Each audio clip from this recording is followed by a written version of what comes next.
le film de Visconti est magnifique, mais j'aimais bien l'idée de tout à coup qu'on ait une lecture plus moderne. Les jeunes nazis, les personnalités un peu fragiles, un peu instables, on peut embrigader des jeunes gens, quel que soit leur milieu. Et quelle que soit leur culture et quelle que soit leur religion. Il y avait un discours plus large et que je trouvais intéressant. Donc voilà, le film s'est éloigné naturellement en fait. Je veux dire, Ivo et son équipe, ils travaillent tellement en amont. Ils n'ont pas tout en poche, mais enfin, ils ont quand même la structure, la qualité du projet, ou en tout cas ce qui est demandé est très clair.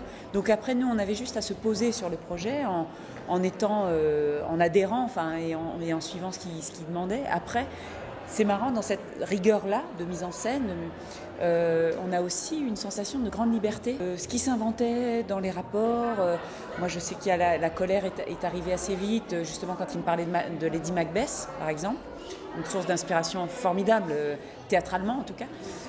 Et la violence, en fait, il me l'a laissé complètement... c'est pas lui qui me l'a demandé.